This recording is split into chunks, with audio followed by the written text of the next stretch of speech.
ఈరోజు ఒక మహాద్భుతం గుడివాడలో ఆవిష్కృతమైంది.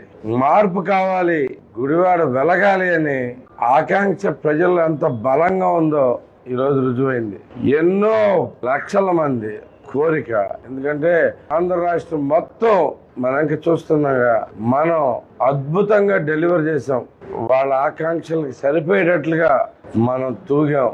అందరూ అంటే జనాల్లో వచ్చిన ఉత్సాహం కానీ పొద్దున్నుంచి మండు టెండర్లో కదలకుండా ఓటింగ్ శాతం విపరీతంగా పెరిగేటట్లుగా, ఇంకా ఇప్పటికి 80% దాటిపోయింది. ఇంకా జరుగుతూనే ఉన్న పోలింగ్ కొన్ని ప్లేసెస్ లో. ఇదే కాకుండా పొద్దున్నే మొదటగా చూస్తే వృద్ధుల్ని వాళ్ళందరినీ జనాలందరూ ముందు పంపించి అంటే లైన్లో నుంచునే వాళ్ళందరినీ వీళ్ళు 3 గంటల పాటు 2-3 గంటల పాటు వెయిట్ చేయాల్సి వచ్చింది. 7 గంటలు వచ్చిన వాళ్ళు వృద్ధులందరినీ ముందుకు పంపించేసరికి 7ంటికి వచ్చిన వాళ్ళు ఆల్మోస్ట్ 9:30-10ంటికి కూడా ఇంకా క్యూలోనే ఉన్న పరిస్థితి ఉంది.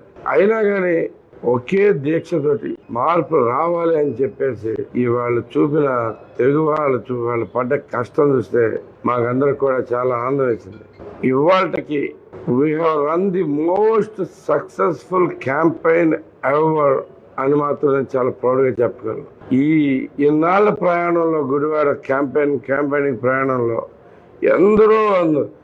ఎందరో మహానుభావులు, ప్రతి ఒక్కరూ చేతులు వేసిన వాళ్ళే, చేయగలిగినంత చేసిన వాళ్ళే, వాళ్ళందరికీ చేతులెత్తి దండాలు పెడుతున్నాం. మీకు మీ ఆకాంక్షలకి తగ్గట్టుగా అందరం కలిసి పనిచేసుకుందాం అని చెప్పేసి మీ అందరికి కూడా తెలియజేస్తున్నాం.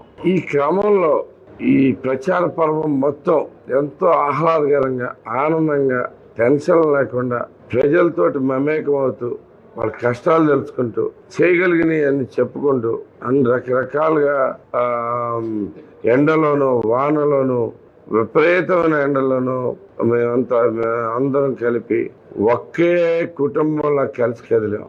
దీనిలోకి వేరు నాయకుల గురించి నేను ప్రస్తావించట్లేదు, వేరు పార్టీల గురించి ప్రస్తావించట్లేదు. ఈ గుడివాడ మొత్తం ఒక కుటుంబమే కదిలింది.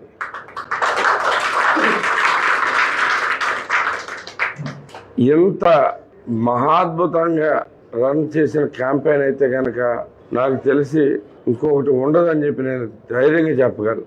ఎక్కడ పొరపక్షాలు లేవు, పెద్ద చిన్నలు లేవు. ఎవరు చేయగలిగిన వాళ్ళు చేసుకుంటూ వచ్చాం.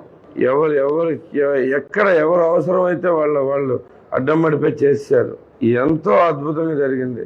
ముందు దీని అందరికీ మా గుడివాడ కుటుంబం మొత్తం మళ్ళీ గర్వంగా మాది గుడివాడ అని చెప్పుకునే రోజు దగ్గరలోనే ఉందని చెప్పేసి మీకు అందరికీ తెలియజేస్తూ సెలవు తీసుకుంటా ఉన్నాను.